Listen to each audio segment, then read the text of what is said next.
मी इथं फुगेवाडी नावाचं गाव आहे पिंपरी चिंचवडमध्ये, तिथं राहत होतो. 9 फूट बाय 11 फुटाच्या खोलीत राहत होतो. 10वीला 88% मिळाले. मग आईने त्याच्या मुख्याध्यापकांना विचारलं की भांडमधला चांगले मार्क विचारलेत, काय करू? तर त्यांनी सांगितलं की डिप्लोमाला घाला. मग गव्हर्नमेंट पॉलिटेक्निक्सला सगळी हुशार मुलं त्यावेळेला इलेक्ट्रॉनिक्सला जायची, म्हणून मी इलेक्ट्रॉनिक्सला ॲडमिशन घेतलं. दुर्दैवानं सेकंड इयरला असताना माझ्या वडिलांचं निधन झालं. मला IAS ऑफिसर व्हायचं होतं. मग मी इंजिनिअरिंगला मला औरंगाबादला ॲडमिशन मिळत असताना मी पुण्यात VITला ॲडमिशन घेतलं. 21 किलोमीटर दूर कॉलेज होतं, राहायला इथंच होतो. जायला यायला 21-42 किलोमीटर सायकलवरनं जायला यायला चालू केलं. आणि स्वामी विवेकानंदांच्या प्रेरणेने त्यावेळेला ठरवलं आयुष्यात कधी वेगळं करू. वेगळं काय होणार नाही माहीत नव्हतं. पण 91 साली संस्था काढली, भारत विकास प्रतिष्ठान. संस्थेचा लोगो तयार करायचा होता. भारताचा नकाशा काढला, त्याच्या मागे सूर्य काढला की हा देश महान आहे, ह्या महान देशाची कीर्ती सगळ्या जगभर जाऊ दे आणि मला एका पंटीसारखं वेगळं काम करायची संधी मिळू दे. माझा स्वतःचा सायकलचं सीट कवर बदलायला माझ्याकडे पैसे नव्हते आणि तो स्ट्रगल चालू असताना मी म्हटलं की काहीतरी आयुष्यात वेगळं करू. काय होणार माहीत नव्हतं, काहीच माहीत नव्हतं. मित्रांनो, तुमच्याशी अनुभव एक शेअर करायला आवडेल की तुमच्यातले बरेचसे जण डिप्लोमाचे आहेत, काही इंजिनिअरिंगची मुलं आहेत. मला 10वीला गणितात 149 मार्क होते. 10वीला. डिप्लोमाला मी सेकंड इयरला इंटिग्रेशन ऑप्शनला टाकलं. म्हटलं तसंच पास होतं, काही अडचण नाही. ऑप्शनलाच टाकलं. आणि मग सेकंड इयरला डिप्लोमाचा रिझल्ट तुम्हाला माहिती ऑगस्टमध्ये लागतो आणि लगेच ऑक्टोबरमध्ये M3चा पेपर होता. M3चा 12वीला गणित नव्हतं, डिप्लोमा नंतर इंटिग्रेशन. ती साईन बघितलं की पोटात गोळा यायचा. आणि त्यानंतर पहिल्या परीक्षेत मला 6 मार्क पडले. 6 मार्क पडले मला पहिल्यांदा. नंतर खूप प्रयत्न केला. त्यावेळेला ETKTची योजना पुणे विद्यापीठाने चालू केली होती. दुसऱ्यांदा 13 मार्क पडले, तिथेही गेलो. आणि मग तिसऱ्यांदा माझा परमेश्वरवरती प्रचंड विश्वास होता. मला कोणीतरी सांगितलं दाढी वाढवली की 40 मार्क पडतील. मग 40 दिवस दाढी वाढवली आणि कसे वर्ष ते 40 मार्क पडले. येता जाता येईल त्या मारुतीला, ते म्हणजे आमच्या नवग्रह मंदिर, आमचे दगडूशेठ हलवाई असतील नसतील तेवढी सगळी देवळं त्या गणितासाठी पालती घातली होती. आणि त्यातनं गणित पास झालो, फर्स्ट क्लास मेंटेन केला. आणि मग 94 साली टाटा मोटर्समध्ये नोकरीला लागलो. टाटा मोटर्समध्ये नोकरीला लागल्यानंतर मित्रांनो, तुम्ही नोकरी करायला जाणार आहात उद्या. तुम्हाला कुठेतरी नोकरी करायची असेल, तुम्हाला व्यवसाय करायचा असेल, काही माझ्या आपल्या आजचा अनुभव तुम्हाला सांगेन मी. टेल्कोत मला 8,000 रुपये पगार होता. वर्षाला 1 लाख रुपये पगार होता. मी म्हटलं की आपण काहीतरी वेगळं करू. वायरिंग हार्नेसचा परचेसचं मला त्यांनी काम दिलं आणि जवळपास 96 साली मी कंपनीचे 2.5 कोटी रुपये वाचवले. आमच्या मॅनेजमेंटला माझ्याकडनं अपेक्षा नव्हती. 2.5 कोटी रुपये कंपनीचे वाचवल्यानंतर मला आमच्या नाथ साहेबांनी बोलवून घेतलं. इथपासून 3 किलोमीटरवर कंपनी आहे. नाथ साहेबांनी बोलवून घेतलं की बेटा बहुत अच्छा काम करते हो, तुम्हें क्या चाहिए? कारण मला 1 लाख पगार, 250 लाख कंपनीचे वाचवले त्या काळामध्ये, तर तुला काय पाहिजे? मी म्हटलं साहेब मला काही नको, माझं गाव रहमतपूर आहे आणि माझ्या रहमतपूर गावची मुलं माझ्याकडे नोकरी मागायला येतात, त्यांना काहीतरी काम द्या. काय शिकलीत मुलं? म्हटलं साहेब काही 7वी पास आहेत, काही 10वी नापास आहेत. आमच्याकडे इंग्लिश गणित टिपिकल, काही 10वी नापास आहेत, 1-2 12वी पास आहेत. माझ्याकडे मोठ्या अपेक्षा येतात. त्यांना म्हटलं साहेब काम द्या. काय काम करतील? म्हटलं हेल्परचं काम द्या. म्हटलं हेल्परचं काम नाही आहे, पण इंडिका प्लॅन्टचं हाऊसकीपिंगचं आम्हाला नवीन कॉन्ट्रॅक्टर पाहिजे. तुझ्या गावची मुलं स्वच्छतेचं काम करतील का? मी हो म्हटलं. आणि 22 मे 97ला 8 लोकांना घेऊन आम्ही टाटा मोटर्समध्ये हाऊसकीपिंगचं काम चालू केलं, भारत विकास प्रतिष्ठानच्या नावाने. पहिल्या वर्षी 8 लाखाचा टर्नओव्हर झाला, दुसऱ्या वर्षी 30 लाखाचा झाला. 99 साली लग्न झालं. लग्नानंतर मग आईला म्हटलं की मी आता व्यवसायच करतो पूर्ण वेळ. मग आईचं माझं द्वंद्व युद्ध चालू झालं 3-4 महिने की 7 पिढ्यात आपल्या कोणी धंदा केला नाही, टेल्कोची नोकरी, आत्ताच लग्न झालंय, कुठनं दुर्बुद्धी सुचतीये, असं कशाला करतो वगैरे वगैरे. ही व्यवसायाला करायला पूर्णपणे विरोध की कंपनीची बस येते, जेवण मिळतं कंपनीत, नाश्ता मिळतो, कशाला तुला नोकरी सोडायची आहे वगैरे वगैरे. पण त्यातनं आईला म्हटलं आई खोटं बोलणार नाही, चुकीचं काम करणार नाही, आशीर्वाद दे आणि अभिमान वाटेल सगळे ते काम करतो. मग 2001ला राजीनामा दिला आणि बेंगलोरला शाखा काढली. म्हटलं हाऊसकीपिंग हा व्यवसाय मी काही इन्व्हेंट केला नव्हता, माझ्यासारखे खूप लोक होते, पण त्याच्यामध्ये आम्ही मेकॅनायझेशन आणलं, यंत्रांच्या सहाय्यानं दर्जेदार सेवा द्यायला चालू केलं. कस्टमर इज किंग असतो. जिथं माझ्या मित्रांनो तुम्ही जिथं पुढे काम कराल कस्टमरला खूप महत्त्व असतं. चांगलं काम करायला चालू केलं. बेंगलोरला शाळा काढली, तिथं 7-8 कंपन्या मिळाल्या, मग चेन्नईला काढली, मग हैदराबादला काढली, आणि 2003 साली मित्रांनो दिल्लीला पार्लमेंट लायब्ररी बिल्डिंग आहे, पार्लमेंटची शोभा जाऊ नये म्हणून जमिनीच्या खाली ती 2 मजली बिल्डिंग आहे, तर त्या बिल्डिंगचं काम मिळालं. ते काम मिळालं 6 महिन्यासाठी, कारण त्यावेळेला 2001ला पार्लमेंटवरती अटॅक झाला होता. श्रीनिवासन साहेब त्यावेळेला चीफ इंजिनियर होते, म्हटले की आम्ही 6 महिन्यासाठी काम देऊ, चांगलं केलं तर आम्ही तुम्हाला कंटिन्यू करू, नाही तर देणार नाही. आमच्या सगळ्या टीमनी, म्हणजे हे यशाचं सगळं श्रेय माझ्या टीमला जातं, टीमने अतिशय जबरदस्त काम केलं, त्यामुळे त्यांनी काम वाढवलं. मग 2004 साली आम्हाला मुख्य पार्लमेंटचं काम मिळालं. लोकसभा चेंबर, राज्यसभा चेंबर आणि सेंट्रल हॉल सोडून बाहेरचा एरिया दिला. सगळा आमच्या मुलांनी चकाचक केला. लाल स्टोन जो होता तो पूर्ण काळा पडला होता, तो एकदम चकाचक केला. ते केल्यानंतर लोक प्रश्न विचारायला लागले की बाहर सगळं स्वच्छ आहे, आतमध्ये थोडा गंदा है, तो बाहर पुणे की कंपनी काम करती है, अंदर परमानेंट लोग काम करते हैं. म्हणजे अंदर बाहर कुछ नहीं, सब बीवीजे को काम देतो. आणि पूर्ण पार्लमेंटचं काम मिळालं. मग त्याच वर्षी आम्हाला आदरणीय प्रधानमंत्र्यांच्या घरचं मेंटेनन्सचं काम मिळालं, मग प्रधानमंत्र्यांच्या ऑफिसचं काम मिळालं, मग राष्ट्रपती भवनचं काम मिळालं, मग फायनान्स मिनिस्ट्री मिळाली, मग सगळेच. मी आता मित्रांनो सांगायला अभिमान वाटतो की दिल्लीमध्ये राष्ट्रपती भवन, उपराष्ट्रपती भवन, पंतप्रधानांचं घर, पंतप्रधानांचं office, finance ministry, supreme court, माझं ऑफिस बीव्हीजीचं, आमचं ऑफिस चिंचवडला आहे. मला अभिमान वाटतं. आणि आम्ही आता डी.वाय. पाटील साहेबांचं पण मागच्या वर्षापासून काम चालू केलंय. भारतामध्ये 700 ठिकाणी बीव्हीजी काम करते, 700 ठिकाणी. शिर्डी, तिरुपती, सिद्धिविनायक, त्र्यंबकेश्वर, भीमाशंकर, तुम्ही कुठल्याही देवळात जा महत्वाच्या, आम्ही बीव्हीजी काम करते. पतंजली योगपीठला काम करतोय, हिंदुस्थान युनिलिव्हरमध्ये काम करतोय, ITC मध्ये काम करतोय. दर्जेदार काम केलं पाहिजे. माझा तुम्हाला भविष्य काळामध्ये सल्ला हाच राहील की तुम्ही ज्या क्षेत्रात जाल त्या क्षेत्रात झोकून देऊन काम करा. नाविन्याचा शोध घ्या, रोज काहीतरी नवीन शोधा. मी रोज काहीतरी नवीन हुडकत असतो, नवीन काहीतरी धडपड चालू असते. माझ्याकडे 1 रुपया नव्हता, सायकल सीट कवर खर्च भरलेला पैसे होते.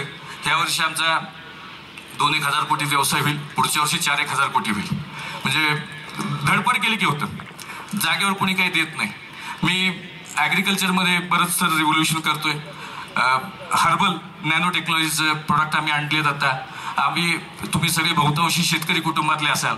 आपल्याला eating pest, sucking pest, bacterial infection, fungicide, chewing pest, दावण्या, भुरी, माईट, रेड माईट, कोळी, वेगवेगळे जे शेतीला रोग येतात, वेगवेगळ्या रोगांना वेगवेगळी औषधं आहेत.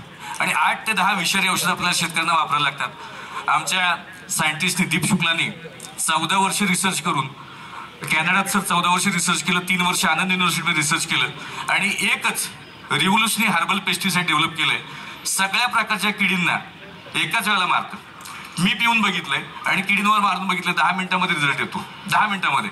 म्हणजे मधमाशा मरत नाहीत. दुसरं प्रोडक्ट त्यांनी काढलंय, त्याचं नाव आम्ही, ह्याचं पहिल्याचं नाव आम्ही ॲग्रोसेफ दिलंय, दुसऱ्याचं नाव ॲग्रो मॅजिक दिलंय. ते कुठल्याही पिकाची एका सीझनमध्ये मिनिमम 50% वाढ करतं, मिनिमम 50%. ॲग्रो न्यूट्री केले. ही हर्बल नॅनो टेक्नॉलॉजीची क्रांती आहे. आता मी असं कुठल्याही स्टेजवर असं हात आपटून सांगतो, मला कुठलंही पीक जगामध्ये कुठेही द्या, एका सीझनमध्ये त्या पिकाची मिनिमम 50% आपण वाढ करून दाखवू शकतो. आदरणीय पंतप्रधानांचं स्वप्न आहे की 5 वर्षामध्ये दुप्पट झालं पाहिजे. पण नीटनेटकं सायंटिफिक इंटरव्हेन्शनने जर काम केलं तर 2 ते 3 वर्षामध्ये महाराष्ट्रातल्या नाही, सगळ्या भारतातल्या शेतकऱ्यांचं उत्पन्न दुप्पट करणं शक्य आहे.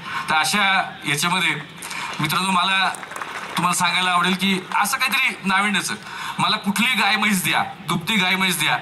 आमच्या पाटील नावाचे सायंटिस्ट आहेत कोल्हापूरचे, त्यांनी सर प्रोडक्ट डेव्हलप केलंय. कुठली दुभती गाय म्हैस द्या, त्याला 3 आठवड्यामध्ये 20 ते 40% दूध वाढतं. मिनिमम 20%ची आपण गॅरंटी देऊ शकतो. म्हणजे खर्च आणि उत्पन्न, 1 रुपये खर्च केला तर 10 रुपये उत्पन्न मिळतं. मी माझी ॲडव्हर्टाइजमेंट करत नाहीये, मी तुम्हाला सांगतोय की मी कसा प्रवास केला. एक आम्ही बुकलेटचं ॲप डेव्हलप केलंय. आजकाल वाचनाची आवड आपल्याला कमी झाली आहे, वाचन करायला वेळ नाही, पुस्तक वाचायला वेळ नाही. मित्रांनो माझ्या बुकलेट नावाचा, अमृत देशमुख नावाचा माझा मित्र आहे, त्यानं हे बुकलेट, त्याला वाचनाचं प्रचंड आवड आहे. तो वाचन करतो, एका मिनिटाला त्याचा 1200 शब्दाचा स्पीड आहे. तो वाचतो आणि त्याची समरी करतो, वाचतो आणि समरी करतो. मी त्याला म्हटलं की अमृत, ही कल्पना तू माझी चोरली. कारण आमच्या बीव्हीच्या टॉप मॅनेजमेंट मी म्हणायचो की महिन्याला सिनियर लोकांनी एक पुस्तक वाचायचं आणि एकमेकांना समरी सांगायची. तू म्हटलं तू माझ्या पुढे गेलायस. तो काय करतो, पुस्तक वाचतो, समरी तयार करतो, आणि वाचायला वेळ नसेल तो वाचून दाखवतो. आणि हे ॲप फ्री आहे. चाणक्य नीतीपासनं आमची आता 500 पुस्तकं तशी आहेत. तुम्ही बुकलेट फक्त गुगलला डाउनलोड करा आणि तुम्हाला दर आठवड्याला एक पुस्तक फ्री ऑफ कॉस्ट मिळेल. सकाळी चालताना 20 मिनिटात त्या सगळ्या पुस्तकाची समरी होईल, 20 मिनिटामध्ये. तर मी रोज अशी नाविन्याचा शोध घेत असतो, काहीतरी धडपड करत असतो. आणि ह्या धडपडीच्या मागे BVEचा फुल फॉर्म भारत विकास ग्रुप आहे. आम्ही ह्युमॅनिटी अहेड ह्या नावाने काम करतो की मानवतेला धरून काम करायचे. पैसे सगळेच कमवतात, पण मानवतेला धरून काम करायचे, तळागाळातल्या लोकांसाठी काम करायचे. आणि परमेश्वर ताकद देतोय, तुमच्या सगळ्यांचे आशीर्वाद मिळत आहेत, विवेकानंदांची प्रेरणा आहे आणि काम करतोय की ते वेगळं काम करायचा प्रयत्न करतोय. तर मित्रांनो, मला तुम्हाला सगळ्यांना हेच सांगायला आवडेल की तुम्ही भविष्य काळात तुम्ही खूप चांगलं काम करणार आहात. उद्याचा भारत तुमच्याकडे बघतोय. भारत महासत्ता होणार, भारत महासत्ता होणार असं कोणी एकट्या दुकट्याने म्हणून होणार नाही. हे तुमच्या आमच्यात सगळ्यांनी काम केलं पाहिजे, प्रयत्न केले पाहिजेत आणि केलं तर 100% होईल. मी जर्मनीचं जातात एक उदाहरण सांगतो. मी जर्मनीला मागच्या 5-6 वर्षात 5-7 वेळा गेलोय आणि 5-7 वेळा गेलो त्यावेळेला मी आपल्याकडं गांधीजींच्या प्रयत्नांनी सगळ्यांना आपल्याला भारताला स्वातंत्र्य जे मिळालं ते अहिंसक मार्गाने मिळालं. एक माणूस गेला नाही, एका बिल्डिंगवरती बॉम्ब पाडला नाही. जर्मनीमध्ये गेलात तुम्ही, बर्लिनला गेलात तर तुम्हाला 50% बिल्डिंगची छतं काचेची दिसतील. बॉम्बार्डिंग करून सगळी छतं ध्वस्त झाली होती, बिल्डिंग ध्वस्त झाल्या होत्या. 1939 साली जर्मनीची लोकसंख्या 6 कोटी होती, 6 कोटी. आणि 6 कोटीमध्ये 3 कोटी पुरुष, 3 कोटी महिला. युद्धामध्ये 91 लाख लोक मारले गेले. 1-2 नाही, 91 लाख लोक मारले गेले. 2 पिढ्या नष्ट झाल्या. 18 वर्ष ते 45 वर्ष वयाची पिढी नष्ट झाली. आज जर्मनीची लोकसंख्या 8 कोटी आहे. आज 8 कोटी आहे. आपण 125 कोटीचा देश आहोत. भारताचं सकल राष्ट्रीय उत्पन्न म्हणजे तुम्ही, मी, टाटा, बिर्ला, अंबानी सगळे मिळून जे काही पैसे कमवतात त्याला सकल राष्ट्रीय उत्पन्न म्हणतात. सगळ्यांचं मिळून राष्ट्रीय उत्पन्न $1.9 ट्रिलियन आहे. 70 लाख कोटी म्हणजे $1 ट्रिलियन. 140 लाख कोटीपेक्षा जवळपास आपण $2 ट्रिलियन खाली आहोत आपण. जर्मनीचं सकल राष्ट्रीय उत्पन्न $3.9 ट्रिलियन आहे. ज्या देशामध्ये 2 पिढ्या नष्ट झाल्या होत्या, ज्या देशामध्ये बिल्डिंग नष्ट झाल्या होत्या, आपल्यापेक्षा 15 पट लोकसंख्या कमी असलेला देश आपल्यापेक्षा दुप्पट उत्पन्न घेतो. म्हणजेच त्यांचा एक माणूस 30 माणसं इतकं कमवतो. आपण 30 जण म्हणून जे कमवतो तेवढा तिथला एक माणूस कमवतो.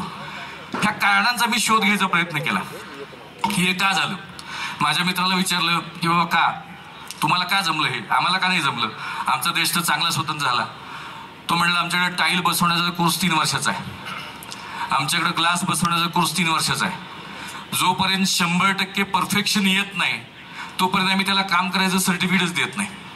आमच्याकडे चांगला कार्पेंटर मिळत नाही, चांगला प्लंबर मिळत नाही, चांगला न्हावी मिळत नाही, चांगला माणूसच मिळत नाही. नुसतीच पुस्तकं शिकतोय आपण, नुसतेच मार्क घेतोय, नुसतेच कोणाला तरी खुश करण्यासाठी काम करतोय. मित्रांनो, मला तुम्हाला हेच संदेश वाटतोय, तुम्ही स्वतःसाठी शिका.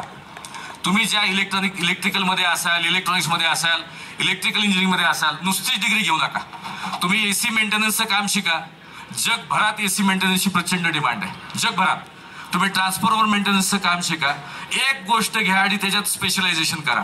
तुम्हाला जगात कधी मरण पडणार नाही. पण नुसतीच डिग्री घेतली, फर्स्ट क्लास झाला, नंतर मग काय होतं, डिप्लोमा झाला की डिग्री करतो, डिग्री झाला की MBA करतो, MBA झालं की अजून काहीतरी करतो, नोकऱ्या मिळत नाहीत. माझी तुम्हाला विनंती राहील की जर्मनीचं उदाहरण जर घेतलं की त्यांनी मला, माझ्या मित्रांनी सांगितलं की तुमच्या देशाचे पंतप्रधान कुठली गाडी वापरतात, BMW 7 सिरीज साहेब वापरतात आपल्या गाडी, मर्सिडीज बेंझ, व्होक्सवॅगन, सगळ्या जर्मन गाड्यात. परफेक्शनच्या बाबतीत जर्मनीचा हात कोणी धरत नाही. त्यांची कॉस्ट मार्केटच्या 40% जास्त असते. म्हणजे 100च्या स्केलला जर आपण बघितलं, एखादं इक्विपमेंट घ्यायचं असेल तर चायनीज तुम्हाला 30 रुपयात किंवा 40 रुपयात मिळतं, जर्मन 130 रुपयाला मिळतं. तरी लोक जर्मनीचं घेतात कारण त्याच्यावरती त्यांचा विश्वास आहे, क्वालिटीचा विश्वास आहे. तर तुम्ही असा विश्वास, तुम्ही जे आता प्रोजेक्ट तयार केलेत त्याच्यामध्ये माझी तुम्हाला विनंती राहील की तुम्ही परफेक्शनच्या मागे लागा, एक्सलन्सच्या मागे लागा आणि तुम्ही स्वतः जे काम करता त्याच्यामध्ये झोकून देऊन काम करा. आई वडिलांसाठी, कॉलेजसाठी, दुसऱ्यासाठी काम करू नका. कारण हे वय खूप अडचणीचं आहे. आमच्या काळात मला देखील कॉलेजमध्ये असताना मुली आवडायच्या, मला कधी बोलता झालं नाही, म्हणजे सांगायचंच धाडचं. आता मी स्टेजवर बोलतोय पण त्यावेळेला असं धडधड म्हणजे 140, 180ला ठोके जायचे. मी सायकलवरनं 21 किलोमीटर जाताना गाणी म्हणत जायचो. दुबळ्या पोटी जन्मला असं तू, नकोस दुबळा ठरू परंतु, कीर्ती आण तू पाय खिचून, यशवंत हो जयवंत हो. दुसरं एक गाणं म्हणायचं. दुसरं गाणं जे माझं पाठ होतं की कर्तव्याच्या पुण्यपथावर मोहांच्या फुलबागा, मोही फसता मुकशील वीरा मुक्तीच्या मार्गा, भाग्य चालते कर्मपदानी विक्रम झुकविल माथा. तर माझी तुम्हाला आता हे मोहाचे क्षण खूप येतात आयुष्यामध्ये. थोडक्या मोहासाठी अडचणीत जाऊ नका. आपलं एक गोल ठरवा, दिशा ठरवा आणि झोकून देऊन काम करा आणि स्वतःसाठी काम करा. एवढं बोलतो आणि तुम्हाला